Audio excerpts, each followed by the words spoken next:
Estamos em mais um culto poderoso, estamos na presença do Deus vivo, soberano, nosso Senhor e Salvador. Estamos em mais um dia da nossa campanha, penúltimo dia da nossa campanha.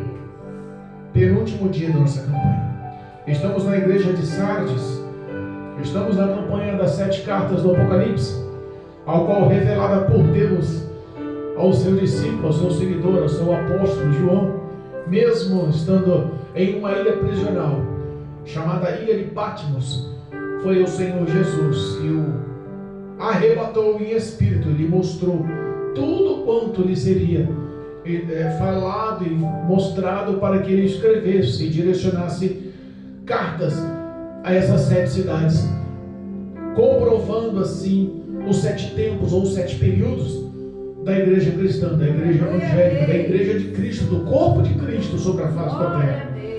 Nós estamos na 5ª carta e nós vamos encerrar na 6ª carta. Lembrando, a 6ª carta é a carta de Filadélfia, é a carta ao qual mostra-se o período de missões, e eu fiz questão de encerrar na igreja de Filadélfia, na cidade de Filadélfia, na 6ª carta, para que nós possamos encerrar essa campanha com chave de ouro. Amém? Eu engrandeço o nome do Senhor, porque até aqui o Senhor tem nos dado graça. E eu quero que a todos que têm participado conosco pessoalmente e também através do YouTube, possa compartilhar a leitura conosco.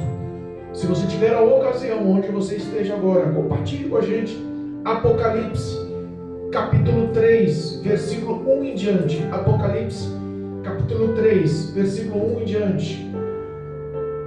5ª carta à igreja de Sardes. Engrandecido e exaltado é o nome do Senhor. Glória a Deus. Versículo 1 diz assim: e ao anjo da igreja que está em Sardes, escreve: isso diz o que tem os 7 Espíritos de Deus e as 7 estrelas. Eu sei as tuas obras, que tens nome de que vives e estás morto. Sê vigilante e confirma o restante que estava para morrer, porque não achei as tuas obras perfeitas diante de Deus. Lembra-te, pois, do que tens recebido e ouvido, e guarda-o, e arrepende-te. E se não vigiares, virei sobre ti como um ladrão, e não saberás a que horas sobre ti virei. Mas também tens em Sardes algumas pessoas que não contaminaram as suas vestes, e comigo andarão de branco, porquanto são dignas disso. O que vencer será vestido de vestes brancas, e de maneira nenhuma riscarei o seu nome do livro da vida. E confessarei o seu nome diante de meu Pai e diante dos teus anjos. Quem tem ouvidos, ouça o que o Espírito diz às igrejas. Louvado seja Deus. Irmãos, lembremos que essa carta revelada por Jesus, essa carta escrita pelo apóstolo João, foi escrita num momento de dor, num momento complicado da vida dele. Ele estava numa ilha prisional. Os estudiosos nos ensinam que ele estava em uma caverna, no ponto mais baixo daquela prisão, daquela caverna, daquela situação crítica. O momento de dor e fragilidade da vida do homem, muitas das vezes é o momento em que Deus opera a graça, para que o homem entenda que não é pelas forças dele, mas sim pela misericórdia, graça e poder do nosso Senhor e Salvador Jesus. Eu insisto em dizer, Jesus, Ele não escolhe pessoas capacitadas. Ele escolhe pessoas para capacitá-las. Às vezes nós pensamos, por que tanta coisa está acontecendo conosco? E muitas das vezes não conseguimos assimilar que no momento da dor que Deus se faz presente e nos ensina. E essa carta, essa noite, é um aprendizado, é uma aula, é um ensinamento que Deus tem para conosco, tem para com a igreja do Senhor, tem para com os salvos, tem para com aqueles que estão caminhando e pedindo força estar na presença do Senhor. Aleluia, meu Deus. Esse tempo foi um tempo difícil. A era da Idade Média, da igreja anterior, a quarta igreja, que era a igreja de Tiatira, na cidade de Tiatira, foi chamado período de trevas. Foram quase 1 milênio a ponto da igreja cristã quase se extinguir sobre a face da terra. O Império Romano dominava e se alastrou-se por muito tempo, quase 1 milênio, que normas eram ditadas e que o pecado sufocava, que os ritos, as liturgias, as idolatrias e todo tipo de desvinculação do que era certo na presença do Senhor estava sendo perdido, os valores estavam sumindo. Meu Deus. Nós saímos da Idade Média, do período das trevas, e passamos para a igreja de Sardes, para a cidade de Sardes, e passamos a entrar num período de reforma protestante. Repara, o protestantismo começou nesse período. Deus levantou um homem para mudar a história, para trazer entendimento. Quando a Bíblia nos ensina em João 8,32 que conhecereis a verdade vos libertará, justamente era isso. O Império Romano privava a leitura da Bíblia Sagrada. Então muitos não tinham conhecimento, e por falta de conhecimento o povo perece. Até os dias atuais assim. As pessoas que não conhecem o poder da palavra, a gente sabe que é fácil de manipular. Muitos que estão inspirados pela sua carne, ou até por demônios, levam heresias e profanam a verdade. E é justamente esse tópico que está vivendo a igreja de Sardes. Meu Deus. Essa carta direcionada ao anjo da igreja, escrita pelo apóstolo João e revelada pelo próprio Senhor e Salvador Jesus, descreve a situação daquela igreja. Olha aí, Jesus. A situação daquela igreja era uma igreja de morte, era uma igreja de aparência. Ele começa no versículo dizendo: olha, quem escreve essa carta ao anjo da igreja é aquele que tem os 7 Espíritos de Deus e as 7 estrelas. As 7 estrelas, lembramos, no próprio Apocalipse capítulo 1 versículo 20 dá o significado, a simbologia das 7 estrelas nas mãos do Senhor e dos 7 castiçais ao qual o Senhor está no meio. Sabemos que as 7 estrelas são os pastores de todas as igrejas. Irmão, todos os pastores de todas as igrejas estão nas mãos do Senhor. Aleluia, meu Deus. São homens ungidos e capacitados, mas dependentes 100%. Porque se o pastor que foi consagrado e ungido esquecer da dependência de Deus, ele vive uma vida de frustração. Ele vive uma vida de derrota, de declínio. O homem tem que depender do Senhor. Era esse alerta que Deus estava falando para esse pastor. E a leitura, ou os estudiosos, os grandes teólogos, não conseguiram achar qual era o nome desse pastor. Não se menciona o nome desse pastor. Mas repara que o versículo 1 fala que essa carta foi direcionada, e quem direciona é aquele que tem os 7 Espíritos de Deus. E eu fui tentar procurar saber o que eram os 7 Espíritos de Deus. Aleluia. O número 7 é a representação máxima de perfeição da parte do Senhor. Muitos trechos na Bíblia falam sobre o número 7. Mas quando fala-se aqui que tem os 7 Espíritos de Deus, eu encontrei em Isaías capítulo 11, versículo 2, o que representava a visão do profeta messiânico, os 7 Espíritos de Deus.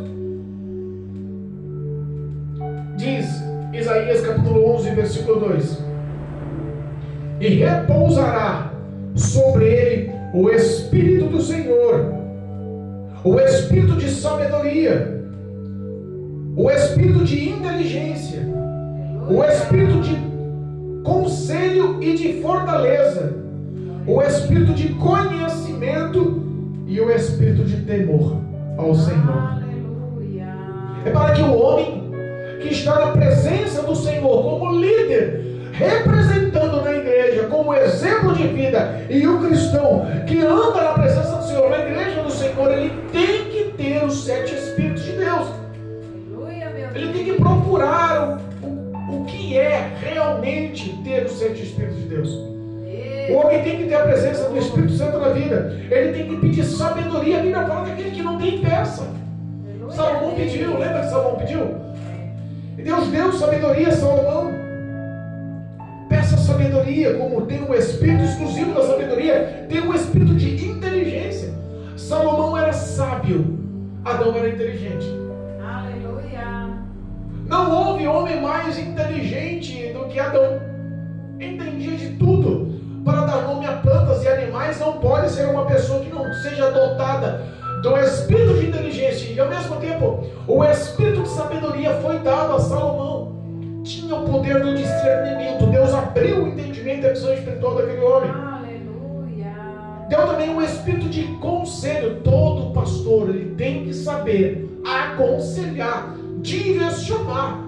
Olha, filho, aqui está certo, aqui está errado, a sua conduta não está correta, a tua conduta aqui está certa. Olha, o Espírito Santo se agrada, o Espírito Santo não se agrada, o Espírito Santo se magoa, aqui o Espírito Santo te dá graça. Tem que ter um aconselhamento. Aleluia. Um espírito de fortaleza. Porque, irmãos, para estar na frente do ministério, realmente o Espírito Santo tem que fortalecer a vida do homem. Ele tem que estar revestido com a armadura de Deus, ele tem que ter ousadia. Ele não pode ser covarde, ele tem que ter autoridade, ele tem que realmente estar forte na presença do Senhor. Aleluia, meu Deus. O espírito de conhecimento. Eita Deus. Conhecimento, muitas das vezes, é dentro e fora da palavra. Muitos pensam que é só dentro da palavra. Não. A palavra é a base, é o que é a luz dos nossos passos, do nosso caminho. Aleluia. Mas temos que crescer em conhecimento dentro e fora. Examinar de tudo e reter o que é bom. Glória a Deus. Temos que entender e conhecer a política, o dia a dia, tudo o que acontece em nosso dia a dia racional. Temos que entender e temos que auxiliar e ministrar nas igrejas. E também o temor do Senhor. O homem que teme ao Senhor é um homem sábio. O homem que teme ao Senhor é um homem que renuncia-se, é um homem que tem uma vida no altar, é um homem que realmente se entrega aos caminhos. Obrigado. O Espírito de Deus, ele mostra nesse contexto do primeiro versículo a soberania e o poder de quem está falando com os pastores. É por isso que a Bíblia nos ensina, Paulo nos ensina para sermos imitadores de Cristo, porque o exemplo, o testemunho, a glória do Senhor é justamente o que precisamos seguir. Aleluia. Quem está falando é quem tem os 7 Espíritos. Quem está falando é um exemplo para que os pastores tenham, sigam, vivam, pratiquem. Eita Deus. Mas isso não estava acontecendo nas igrejas. Olha aí, Jesus. Os pastores daquela época, daquela igreja de Sardes, não estavam praticando o que o Senhor lhe mostrava como testemunho. Eu tenho os 7 Espíritos de Deus, diz o próprio Jesus, para que João escrevesse e mandasse a carta ao pastor da igreja. Amém? Amém. E ele cata, e ele mostra alguns detalhes, e os detalhes que ele mostra são detalhes difíceis e muito atuais. Se naquela época já era complicado, nos dias atuais está mais complicado ainda. Meu Deus. Ele fala assim: olha, eu sei as tuas obras, que tens nome de que vives, mas estás morto e estás morto. Você pode falar que é um crente vívido, Meu Deus. mas você está morto. A história daquela cidade, a história da cidade de Sardes, era uma história de riqueza, era uma história de glamour. Deus. Lembra que as outras cidades tinham problemas com idolatrias, tinham problemas com pobreza, tinham problemas com terremotos, tinham problemas com outros setores, mas a igreja de Sardes não. A igreja de Sardes, ela foi edificada a mais ou menos uns 500 metros acima do nível do mar. E ela foi edificada em cima de uma grande rocha enorme para edificar toda a cidade. Eita Deus. Ali não tinha terremotos. Olha aí. Era uma cidade sólida. E além de uma cidade sólida, que nunca teve que ficar tentando se recompor pelos terremotos, ela se edificou, se estruturou e ela ficava num percurso onde dava caminho para todas as outras cidades. E esses caminhos eram chamados caminhos reais. Aleluia. Porque a cidade tinha muitas pessoas ricas. E por que o motivo das pessoas ricas naquela cidade? Existia uma mineração num rio daquela cidade. E encontraram uma veia de ouro, que se dizem os mineradores. Encontraram bastante ouro naqueles rios. Na província de Sardes, na cidade de Sardes. Então muitos enriqueceram. E por muitos anos aquela cidade tomou o nome de cidade rica. E era tão rica que eles fizeram uma cidade, um percurso real. Uma cidade, uma rua, uma via para eles passarem. Olha, não existia isso em outras cidades. Eita Deus. Aquela cidade, hoje localizada na Turquia, deixou de ser chamada Sardes e passou a ser chamada Manise nos dias atuais. Ela existe até hoje. Mudou-se o nome, mas ela está edificada já na mesma rocha. Por isso que persistiu até os dias de hoje. Existe aí uma cidade rica, onde homens eram muito prósperos, e geralmente onde há muita riqueza, há corrupção. Meu Deus. Aonde há muita riqueza, há uma certa envolvimento com a corrupção moral. Com a corrupção moral, social. Como já disse, os valores daquela cidade corromperam as igrejas. É por isso que Cristo olha e fala assim: eu sei que vocês dizem estar vivos, mas vocês estão mortos, porque eles viviam um evangelho de aparência. Olha aí, Jesus. Um falso evangelho. Meu Deus. Um falso avivamento. Meu Deus. Uma falsa relação com a verdade. E geralmente, se a gente parar para pensar, uma igreja localizada numa cidade rica, próspera, onde homens ricos vivem, provavelmente os membros da igreja também eram ricos. E quando o homem não nasce da água e do Espírito, ele não consegue enxergar, nem saber, nem entender as coisas de Deus. Verdade. Ele não consegue se direcionar. Em Efésios capítulo 5, Efésios capítulo 5, mostra mais ou menos a característica de um homem rico que não se converteu. De uma igreja que está num local estável, com muito glamour, mas que ganhou relacionamento com o pecado e com o mundo, porque morreu na fé, porque está vivendo com uma máscara, como um sepulcro caiado. Essa realidade é uma realidade que a Bíblia nos mostra com clareza. Se pegarmos Efésios capítulo 5, versículo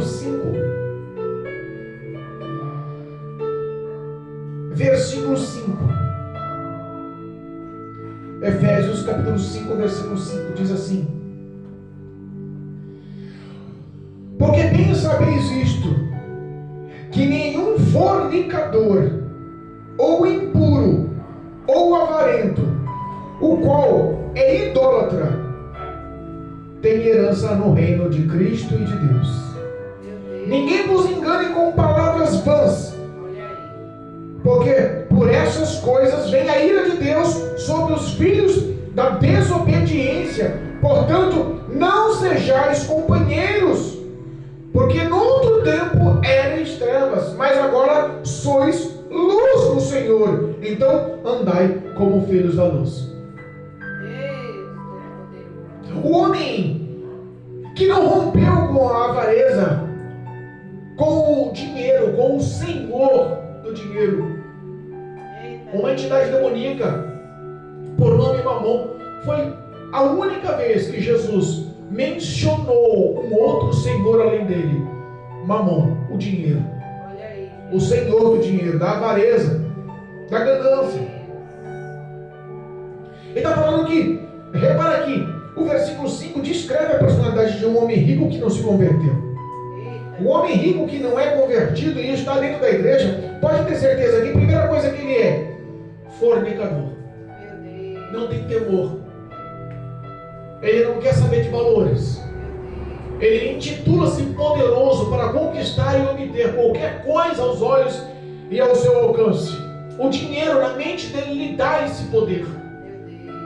Um homem impuro, porque no coração dele não há benevolência, não há bondade, há somente impureza, malícia, desejos e outros tipos de pensamentos maus.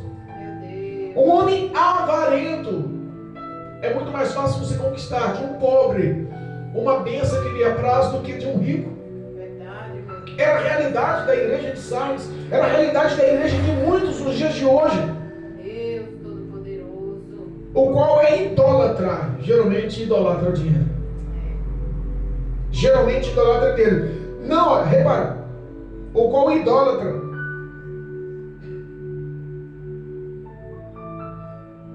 Ele não tem nenhum tipo de herança. O homem que tem esse tipo de pensamento, ele tem um poder nas palavras, e as palavras acabam manipulando com facilidade.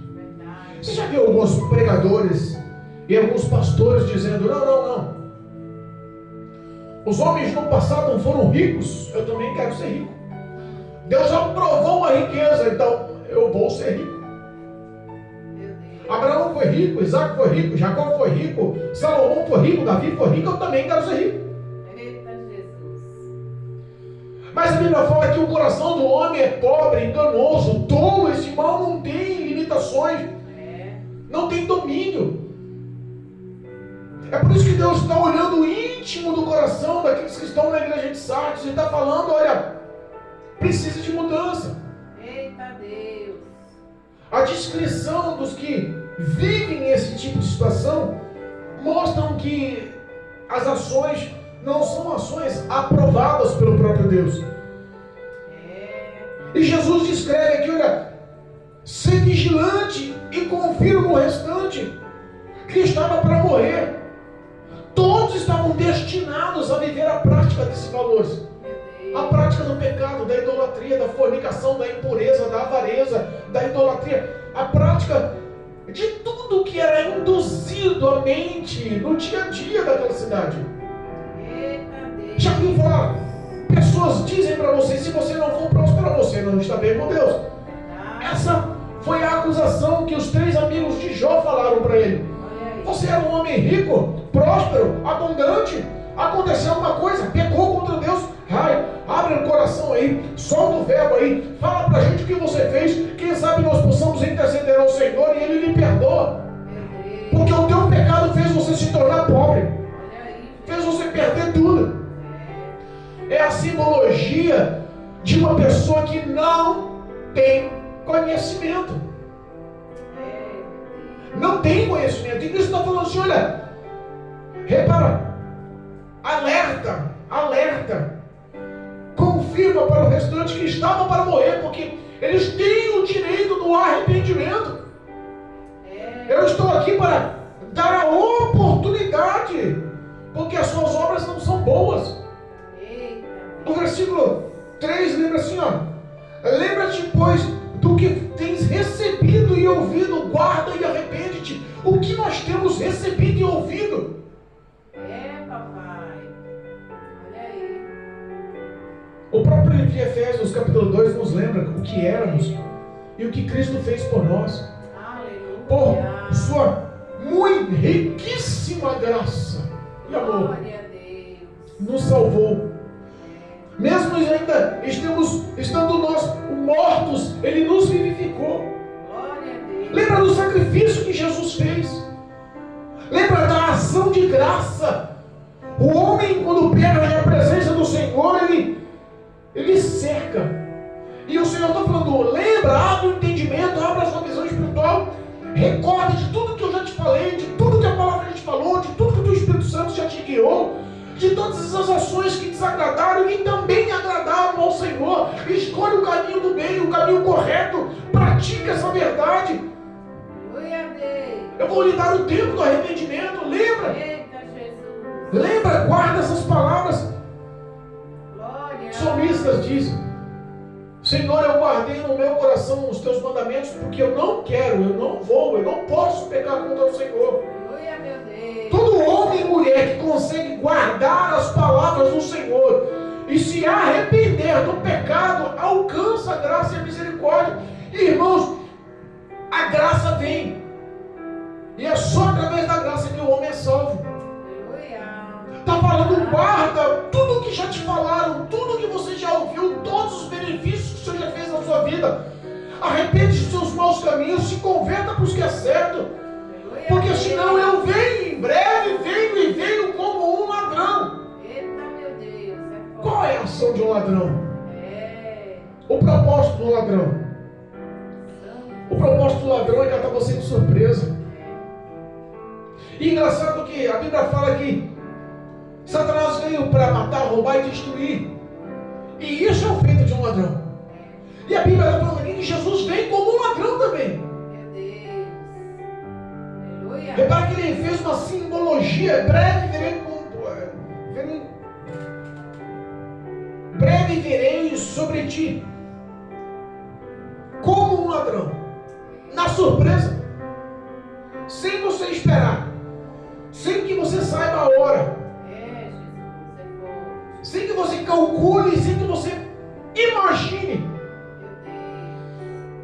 Arrependa-te hoje. Eu costumo dizer que o dia mais importante para a nossa história é o dia de hoje. É o dia de hoje. Porque em breve eu virei e você não vai saber a hora. Sabe o que eu fico pensando? Quem vai entrar nos céus? O prevenido. Quem vai entrar nos céus é o vigilante, é o perseverante, é o prudente. Quem vai entrar nos céus é aquele que está aguardando. Quem vai entrar nos céus é aquele que não está olhando para o vento contra, não está pensando em parar pelas dificuldades, pela dor, pela necessidade,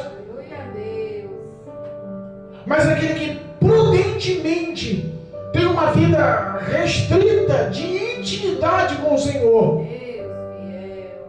Eu vi um testemunho hoje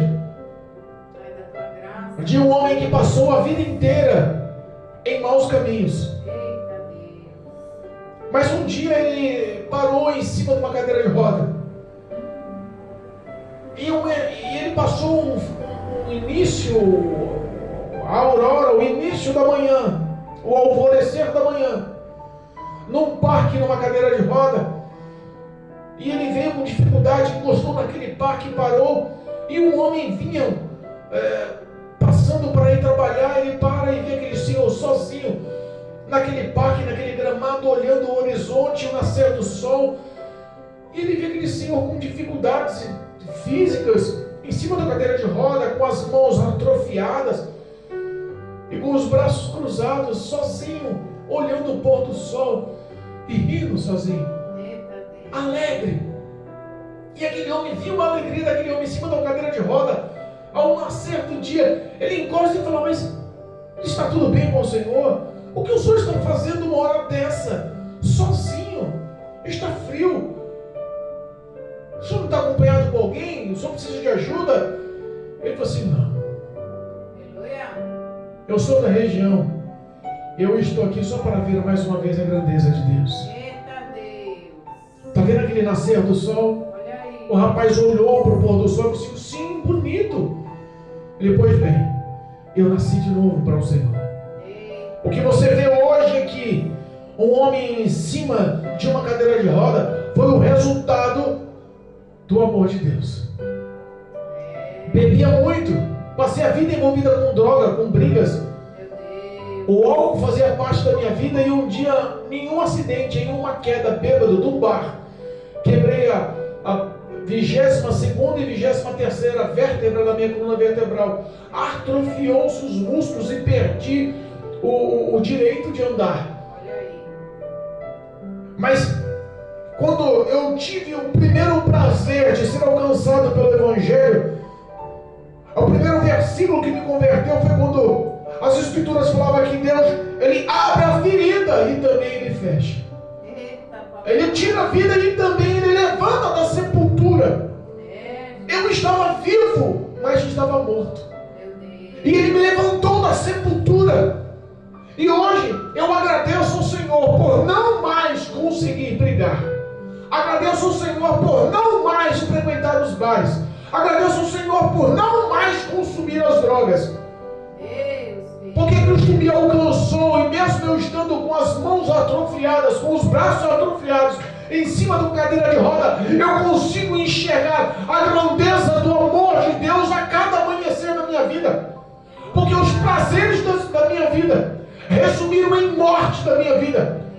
As drogas me mataram espiritualmente, o álcool me matou espiritualmente, as brigas me mataram espiritualmente. E Cristo me tirou da morte espiritual, me colocou em cima da cadeira de roda, para que eu possa ter vida e agradecê-lo a cada manhã. Olha aí, Jesus, é forte demais. Aquele homem foi alcançado pela graça. E a gente enxerga, mas como pode um homem em cima de uma cadeira de roda, com as mãos atrofiadas, estar louvando e agradecendo o nome do Senhor? Justamente abriu-se o entendimento daquele homem. E ele foi resgatado pelo amor e pela compaixão do Senhor. Aleluia.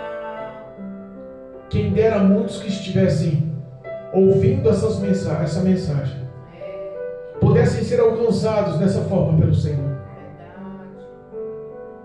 Às vezes os pais não conseguem direcionar os filhos no caminho correto. Não sabem falar não para os filhos, porque não querem ofender, magoar o filho. Não querem ofender e nem ganhar a inimizade do filho. Muitas das vezes dependem do filho financeiramente e se submetem aos valores do filho. Eu vou lá, tomo conta da minha vida, eu trabalho, eu sustento. Não sou mais sujeito à senhora, não sou mais sujeito ao Senhor. E os pais perderam a autoridade porque o seu comportamento e o seu testemunho, muitas das vezes perderam os seus valores também. Vale mais o poder da disciplina e da correção, para que o homem alcance a vida plena. E é isso que Deus está falando, é isso que o Senhor está falando aqui. Lembra-te de tudo que ouviu, lembra-te de tudo que guardou. Arrependa-te. Aleluia, meu Deus. Arrependa-te. Não quero te pegar de surpresa. Arrependa-te. Enquanto a vida há esperança, arrependa-te. Jesus. Aquele homem olhou para o jovem e falou assim: olha, eu aprendi a me desdobrar ao Senhor, como diz em Mateus 6,6. Eu abri meu coração, eu deslanchei todas as minhas mágoas, amarguras, toda a prisão da minha vida foi destruída através da oração no meu quarto. Eu consegui alcançar a presença do Deus Todo-Poderoso através da oração. O íntimo do meu quarto se tornou o meu santuário para ter intimidade, relacionamento com Deus. Arrependa-te. Aleluia. Deus. Pessoas estão vivendo hoje uma vida como um sepulcro. Às vezes andamos no cemitério e quantas lápides bonitas vemos, quantos nomes entalhados como obras de arte, quantos sepulcros erguidos com um perfil de luxo, flores caríssimas, cerâmicas, portões, todo um deslumbre com vidros selecionados, tem um altar, tem toda uma infraestrutura. E quem passa de lado olha e fala: nossa, ali é uma família rica, ali é uma família abençoada, ali é uma família poderosa, ali é uma família... Mas o íntimo da sepultura só tem cadáveres. Lá dentro do túmulo só tem podridão, só tem cheiro de morte. É assim mesmo. conheço as suas obras. Diz que está vivo, mas eu sei que está morto. Quantas igrejas de Sardes estão reinando nos dias atuais? Quantas igrejas já foram corrompidas pelos ricos? Na história, em 31 de outubro de 1517, levantou-se um homem chamado Martinho Lutero, protestante, protestava contra o pecado, protestou contra tudo que tinha de errado. O Império Romano teve que engolir, e dali em diante o Senhor começou a acender nos corações a verdade do Evangelho que libertou a muitos. A proibição do Império Romano de ler-se a Bíblia cauterizou a mente de muitos, mas existia ali um homem que estava na presença do Senhor, chamado Martinho Lutero, que colocou um encarte na frente da Catedral de Wittenberg, com 95 teses de erros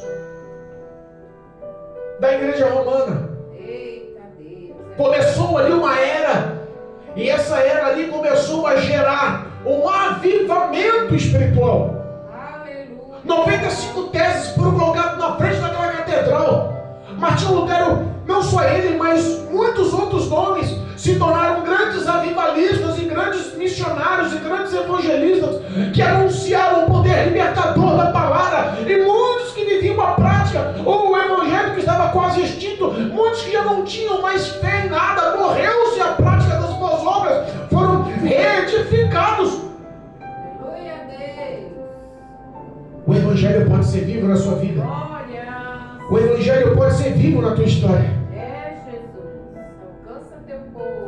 Sabe que hoje nós temos aproximadamente de 40 a 60 mil religiões em todo o mundo. De 40 a 60 mil religiões em todo o mundo. Mas o cristianismo continua sendo a representação máxima do poder de Cristo, a esperança máxima, a confiança máxima, a fé máxima no coração dos fiéis. Mesmo sabendo que estamos vivendo uma decadência na fé, uma decadência nos valores, uma decadência no mundo. Timóteo, capítulo 4. Timóteo, capítulo 4, versículo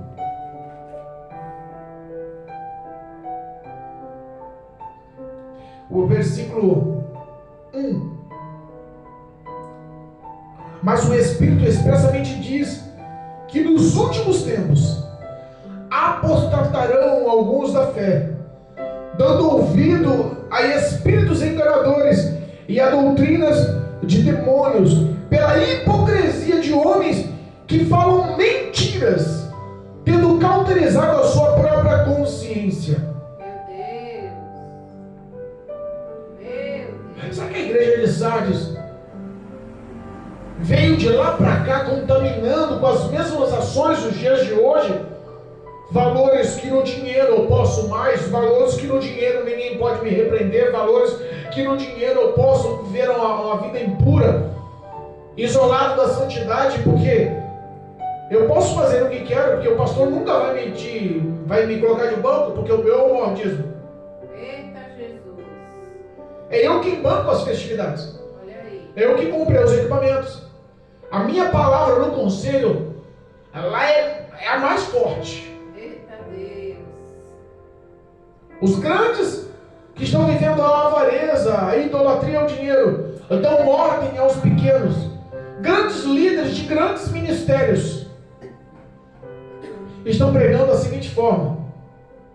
Quando Jesus diz lá em Mateus 24: Ide e anunciai o reino do Senhor. De graça recebeste, de graça deste. Muitos estão dizendo: não, eu não recebi de graça não. Meu Deus. Não recebi de graça não. Eu que paguei o meu terno, eu que paguei o meu sapato, eu que paguei a minha Bíblia, eu que pago o combustível do meu carro para ir para a igreja, eu que pago lá na igreja. Então está colocando-se os valores dos grandes ministros, que para anunciar o evangelho ele tem custos. Para Ele quer recompensa, salário, valores. Só prego porque de graça não está saindo para mim. Eu só prego se eu ganhar 2.000 por pregação. Se for em outro estado, não vem com um hotelzinho barato, tem que ser um hotel de 5 estrelas. Se lá for me buscar um moninho, nem vá no aeroporto me buscar com ninho, nem vá. Eu só ando de Hilux para cima. Como estão os valores? Sei que dizes estar vivo, mas no fundo, no íntimo do teu coração, visto pelos olhos de Deus, decifrado pelos olhos de Deus, conhecendo o coração, discernindo o coração do homem, sei que estás morto. Os grandes líderes estão reunindo os pastores de todas as suas filiais. O pastor ministro das grandes sedes estão reunindo os pastores das filiais e ensinando. Eu vi um vídeo, eu fiquei pasmo. Tem que pedir dízimo sim. Se não der, não dá nem atenção para ele. Manda ele embora da igreja. Só fica na igreja quem der dízimo. Santo. Pode arrancar mesmo. Pede que esse povo tem que dar. Meu Deus, tem misericórdia. Algumas pessoas esquecem que o que mais temos de valoroso sobre a face da terra não é nada que possamos comprar ou conquistar. É a nossa alma. É o presente que Deus nos deu. A Bíblia, ela se divide em 3 fases. A primeira fase, de Adão a Moisés, foi a fase do pecado, onde entrou o pecado, onde a carne reinou. A fase de Moisés até Jesus foi a fase das leis, a fase da religiosidade, que está reinando no coração de muitos, tendo ainda a primeira fase no coração, o pecado. E a terceira fase é a fase da graça, é onde Cristo pagou o preço na cruz do Calvário, onde o sangue dele que verteu na cruz do Calvário lava e redime o homem de todo e qualquer pecado. É onde ele pede para que o homem seja imitador do teu testemunho sobre a face da terra, para que viva em santidade, com boas ações, boas obras, sabendo o que é viver a misericórdia. Deus Todo-Poderoso. O homem parece que está vivendo 3 fases dentro da igreja. A primeira fase é de ser reconhecido. Eu tenho que galgar os degraus eclesiásticos do ministério. Eu tenho que ser reconhecido. A segunda fase é o poder, a manipulação. Eu falo e o povo tem que obedecer. E a terceira fase é das conquistas. Para mim ser crente, eu tenho que ser rico. Para mim servir o Senhor. Muitos atores, muitos firmaram, mas muitos se desviaram. Tiveram ruínas nas suas músicas pagãs e focaram no, sabe uma coisa, eu fracassei como um cantor. No mundo eu vou virar gospel, eu vou virar, agora é moda, eu vou virar cristão, e lá vou lançar as minhas músicas e vou ser rico. Lá eu vou ser rico. Muitos homens estudiosos perderam a graça e ganharam só o entendimento. Estão corrompidos e sendo manipulados por demônios, dando ouvido à doutrina de demônios. A fé já foi extinta, a fé já acabou. Olha o que o versículo 1 do capítulo 4 de 1 Timóteo diz. E quem diz é o Espírito de Deus. E expressamente diz, mas o Espírito expressamente está dizendo prioritariamente, poderosamente, digna de aceitação, deu honra a essa palavra. Expressamente ele diz que nos últimos dias muitos perderiam a fé, se isolariam da fé, negariam a fé e dariam ouvidos a demônios para a satisfação dos seus próprios prazeres. Demônios enganariam e procurariam a hipocrisia, porque o coração já estava cauterizado. Talvez essa teria sido a realidade da igreja em Sardes, daquele povo em Sardes. Talvez essa seja a realidade. O coração estava cauterizado, mas Jesus olha e ainda diz assim: mas olha, entenda, lá na igreja, lá na cidade, tem alguns que não se contaminaram, tem alguns que ainda não guardam os valores, tem alguns ainda que andam de vestes brancas, tem alguns ainda dignos de andarem de mão dadas comigo, tem alguns ainda que eu vou reconhecer perante o meu Pai nos céus, tem alguns ainda que eu não vou riscar de forma, de maneira nenhuma, de jeito nenhum, o teu nome escrito no livro da vida. Tem alguns ainda que renunciam o pecado, que anda na justiça, que pratica a verdade, que tem boas obras, que anda aprovado aos meus olhos. De maneira alguma vou riscar o nome dele do livro da vida. E não existe nada mais precioso na face da terra do que o homem ter o nome escrito dele no livro da vida. Nada paga isso. Glória a Deus. Conhecimento, entendimento, diploma, faculdade, pós-graduação, apartamentos, triplex, casa na praia, casa no campo, carros importados, conta, viagens, nada pode comparar-se a ter o nome escrito no livro da vida. E Jesus está falando que são dignos de andar de mão dada comigo, e lá na presença do Senhor, na presença dos anjos do Todo-Poderoso, vão lhe reconhecer. Por que ele diz que tem que ter um reconhecimento? Ele vai reconhecer na presença de Deus e dos anjos. Glória a Deus. Porque é todo aquele, Eita, papai. todo aquele, Mateus capítulo 10, versículo 32, todo aquele que me reconhecer perante os homens, também eu reconhecerei perante meu Pai. Mas todo aquele que me negar perante os homens, também eu negarei perante o meu Pai. O sacrifício na cruz do Calvário, a morte de Jesus na cruz do Calvário, não foi em vão. Cristo tem recompensa conforme as tuas obras. E cuidado, que ele veio como um ladrão. É, Jesus. Ele veio como um ladrão. Deus. Ele vem como um ladrão. Ele vem na surpresa, ele vem na surdina. Você não sabe a hora que ele vem. Meu Deus. Um pastor amigo meu que eu estimo muito, eu amo muito de coração, pastor Ricardo, ele teve essa semana um irmão em Cristo que faleceu. Eita, Deus. O homem nunca imagina que vai acordar de manhã e pode não chegar no término do dia. Vai acordar de manhã e vai tomar o seu último café da manhã. Meu Deus. Vai acordar de manhã e vai dar o último beijo na esposa para ir trabalhar.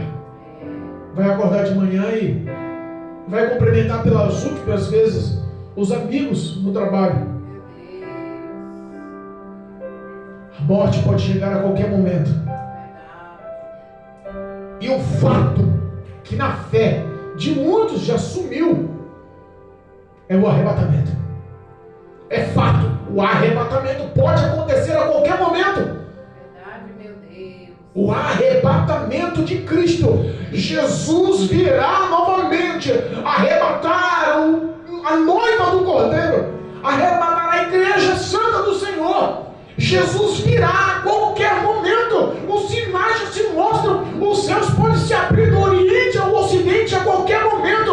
Anjos virão nas nuvens. O Senhor descerá num cavalo branco e vai levantar todos, vai levar a todos que estiverem com as suas vestes limpas, vivendo a santidade e a verdade do Evangelho. Aleluia, meu Deus. Eu creio, Jesus.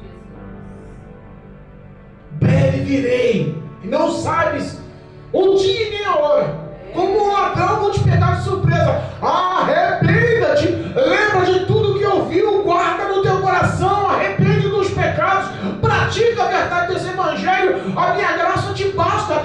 Cristo, Ele é suficiente para te ajudar em todo e qualquer estágio da sua vida. O diabo pode falar que é impossível, que o pecado e a iniquidade da sua vida não pode ser apagado, mas eu vou lhe dar uma palavra. Ouça em nome de Jesus. Há poder no sangue de Jesus para perdoar todo e qualquer pecado. Aleluia, meu Deus. O homem muitas das vezes vai para o inferno porque nega a misericórdia O pecado não tem poder de levar o homem para o inferno. O arrependimento do pecador move o coração de Deus. Ele não resiste ao coração quebrantado. Ele achega o homem aos braços e faz dele filho. Aleluia, meu Deus. Deus Todo-Poderoso. Quem tem ouvidos, ouça o que o Espírito diz às igrejas. Eita, Deus. A reforma protestante começou em 1517. 31 de outubro de 1517. Martinho Lutero deu a origem ao nome dos cristãos como protestante. E ser um protestante é ser um homem ou uma mulher ou uma igreja que incomoda as trevas. Se você não está incomodando mais as trevas, cuidado. Tem alguma coisa de errado com a sua vida. Se a igreja que você congrega não mais está incomodando as trevas, cuidado. Tem alguma coisa errada na igreja que você congrega. Se o pecado está dentro da igreja, porque a amizade com o mundo já entrou dentro da igreja, já formou os membros da igreja inimigos imediatos de Deus, cuidado. Se não está incomodando, não está protestando, não está tocando na cara do pecado, que ele é pecado e o salário do pecado é a morte, cuidado, arrependa-se. Somos protestantes e protestamos contra o pecado. O salário do pecado é a morte, ponto. O pecado não entra no céu, só entra no céu homens e mulheres lavados e remidos no sangue do Cordeiro de Jesus Cristo. Reconheça o Senhor hoje. Arrependa-se hoje. Em nome de Jesus. Que essas palavras possam entrar no teu coração. Que o nome de Jesus possa ser grande na sua vida. Que toda influência que o mundo possa tentar te envolver e te enlaçar, venha cair por terra em nome de Jesus. Que o Espírito de Deus possa lhe dar a força de vida. Para que você entenda a dependência que você tem da graça do Senhor. Em nome de Jesus eu profetizo sobre a tua vida um novo tempo, uma nova história. Profetizo sobre a sua vida a glória da segunda casa. Profetizo em tua vida a força do primeiro amor. Profetizo em tua vida relacionamento com o Espírito de Deus. Abandono com o pecado, abandono da iniquidade, arrependimento dos seus pecados. Relacionamento através da oração. Jesus Cristo te ama. E isso é incontestável. Nada pode substituir, nada é tão grande, nada é tão grande para ser comparado com o amor de Deus. Lembre-se sempre disso. O homem não é digno, mas a graça do Senhor é suficiente para salvar a vida do homem. Não é por méritos, não é por obras, mas é porque Cristo morreu na cruz do Calvário e te ama. Pagou na cruz do Calvário os seus pecados. Levou na cruz do Calvário as suas maldições. Todo o salário do pecado Ele carregou. Ele apropriou-se das suas dores, das suas enfermidades, das suas maldições, da sua condenação. Cristo tem vida e vida plena, vida abundante, vida eterna. Volte aos caminhos do Senhor hoje, em nome de Jesus. Que a graça do Senhor possa te alcançar. E que o Espírito de Deus possa te dar uma nova oportunidade. Em nome de Jesus. Em nome de Jesus.